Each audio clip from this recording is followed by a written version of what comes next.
بسم اللہ الرحمن الرحیم۔ السلام علیکم۔ آج کی ویڈیو میں ہم بات کریں گے لمپی سکن ڈیزیز کے بارے میں۔ یہ وائرس کی وجہ سے ہونے والی بیماری ہے جو کہ کیپری پوکس وائرس سے تعلق رکھتا ہے۔ یہ بیماری گائے اور بھینس دونوں میں پائی جاتی ہے، لیکن اس بیماری کی جو شدت زیادہ گائے میں ہوتی ہے، گائے میں یہ بیماری زیادہ پائی جاتی ہے۔ یہ بیماری سب سے پہلے افریقہ کے اندر 1929 میں رپورٹ ہوئی تھی۔ اس کے بعد یہ مڈل ایسٹ، ایشیا اور ایسٹرن یورپ میں بھی اس کے کیسز رپورٹ ہوئے، اور اب یہ ریسنٹلی 2022 کے اندر اس کے جو کیسز ہیں وہ پاکستان میں رپورٹ ہونا شروع ہوئے ہیں۔ لمپی سکن ڈیزیز جانوروں پر کس طرح اثر انداز ہوتی ہے؟ ایک تو یہ جانوروں میں دودھ کی پیداوار کو کم کر دیتی ہے۔ اس کے علاوہ اگر جانور پریگننٹ ہو تو وہ بچہ گرا دیتا ہے، یعنی اسقاط حمل ہو جاتا ہے۔ جانوروں کا جو چمڑا ہے وہ خراب ہو جاتا ہے، کیونکہ اس کے اوپر نوڈیولز بن جاتے ہیں، زخم ہو جاتے ہیں، جس کی وجہ سے وہ چمڑا کارآمد نہیں رہتا اور وہ خراب ہو جاتا ہے۔ اسی طرح جانور ڈپریشن اور کی وجہ سے کمزور ہونا شروع ہو جاتا ہے، ویک ہونا شروع ہو جاتا ہے۔ لمپی سکن ڈیزیز میں کون کون سی علامات نظر آتی ہیں؟ جانور کو تیز بخار ہو جاتا ہے، آنکھوں سے اور ناک سے پانی کا بہنا، منہ سے جاگ نکلنا۔ اس کے علاوہ جسم پر دانے بننا شروع ہو جاتے ہیں، جو کہ آہستہ آہستہ سارے جسم پر پھیل جاتے ہیں۔ یہ دانے ابھرے ہوئے یعنی جسم سے باہر نکلے ہوئے ہوتے ہیں۔ جسم پر گانٹھیں سی بن جاتی ہیں، اسی لیے اس کو گانٹھ والی جلد کی بیماری یا گلٹی دار جلدی بیماری بھی کہتے ہیں۔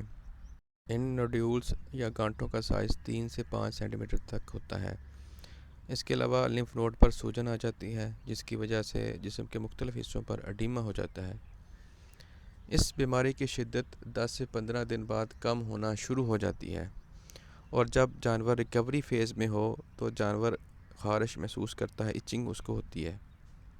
اس بیماری کی وجہ سے جو مورٹیلٹی ریٹ ہے وہ 1% ہے، یعنی جانور کی جو مرنے کی شرح ہے اس بیماری کی وجہ سے وہ 1% ہے، بہت ہی کم ہے۔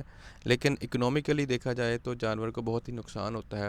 دودھ کی پیداوار میں کمی، اپورشن ہو جاتی ہے، ہائڈز یعنی اس کی جو کھل ہے، چمڑا ہے، وہ خراب ہو جاتا ہے، جانور کمزور ہونا شروع ہو جاتا ہے۔ لمپی سکن ڈیزیز یعنی گلٹی دار جلدی بیماری یہ کب اور کیسے پھیلتی ہے؟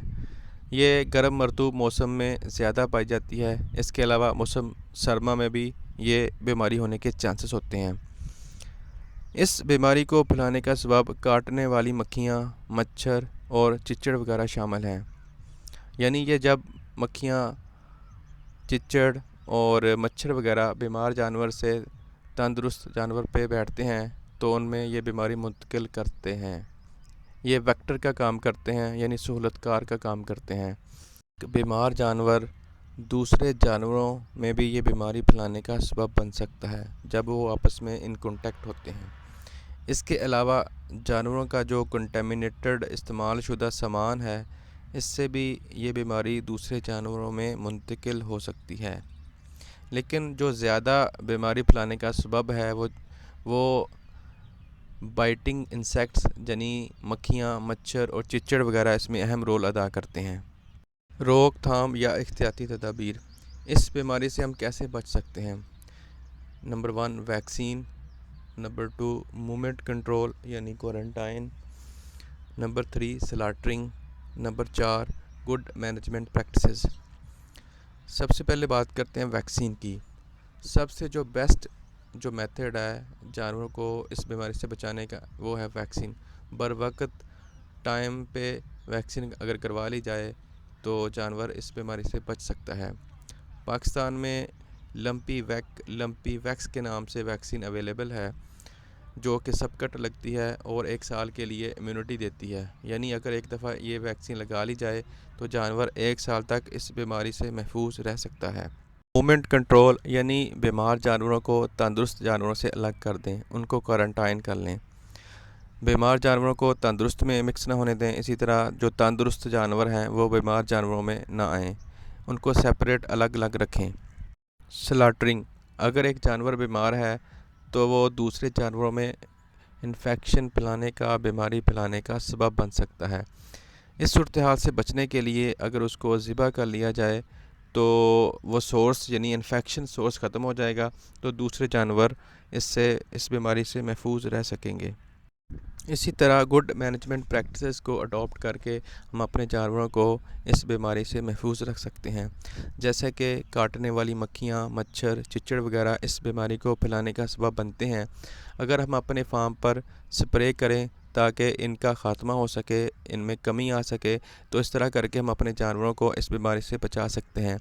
اسی طرح جو بیمار جانور ہیں اور تندرست جانور ہیں، ان کا کھانے پینے کا سامان الگ الگ رکھیں، ان کو مکس اپ نہ ہونے دیں۔ جو کنٹامینیٹڈ سامان ہے بیمار جانور کا، اس کو تندرست جانور میں مکس نہ کریں۔ اس طرح کر کے ہم اپنے جانوروں کو اس بیماری سے بچا سکتے ہیں۔ لمپی سکن ڈیزیز یعنی گلٹی دار جلدی بیماری، گانٹھ والی جلدی بیماری، یہ زونوٹک ڈیزیز نہیں ہے، یعنی یہ بیماری جانوروں سے انسانوں میں منتقل نہیں ہوتی۔ یعنی جانور کا دودھ اور گوشت انسان استعمال کر سکتا ہے۔ اگر دودھ کو ابال کر اور گوشت کو اچھی طرح پکا کر استعمال کیا جائے تو یہ بیماری انسانوں میں منتقل نہیں ہوتی۔ کچھ افواہیں گردش کر رہی ہیں کہ اگر بیمار جانور کا دودھ اور گوشت استعمال کیا جائے تو یہ بیماری انسانوں میں منتقل ہو جاتی ہے۔ یہ سراسر پروپیگنڈا ہے، اس میں کوئی صداقت نہیں ہے۔ اس میں صرف ایک یہ چیز ہے کہ بیمار جانور کی جو کھال ہے، چمڑا ہے، وہ خراب ہو جاتا ہے، وہ قابل استعمال نہیں رہتا، لیکن اس کا جو دودھ ہے اور گوشت ہے وہ قابل استعمال ہوتا ہے۔ علاج، کیونکہ یہ ایک وائرل ڈیزیز ہے تو اس کا کوئی اسپیسیفک اس کی ٹریٹمنٹ نہیں ہے۔ بیسٹ تو یہی ہے کہ ویکسین بر وقت کروا لی جائے۔ اگر ویکسین نہ ہو اور بیماری آ جائے تو پھر اس کی سمپٹومیٹک ٹریٹمنٹ ہوگی، یعنی اگر بخار ہے تو اس کے لیے اینٹی بایوٹک ڈرگس دیں، سیکنڈری بیکٹیریل انفیکشن کو روکنے کے لیے اینٹی بایوٹکس دیں۔ اس کی اسکن کے اوپر نوڈیولز ہیں، زخم ہیں، تو اس کے لیے ٹاپیکل اینٹی بایوٹکس دیں۔ اس کی امیونٹی کو انہانس کرنے کے لیے امیونو اسٹیمولنٹ دیں، وائٹامن A, D3 دیں۔ وہ کھا پی نہیں رہا، اس کو ڈیکسٹروز 5% دیں۔ اس طرح کر کے اس کی ہم ٹریٹمنٹ کر سکتے ہیں۔ سمپٹومیٹک جانور ریکور کر جاتا ہے، لیکن اس میں ٹائم کافی لیتا ہے، آہستہ آہستہ ریکور کر جاتا ہے۔ اس میں مرنے کی شرح 1% ہے، لیکن اس میں فارمر کو اکنومیکلی بہت ہی نقصان اٹھانا پڑتا ہے۔ یہ تھا مختصر سا تعارف لمپی سکن ڈیزیز کے بارے میں۔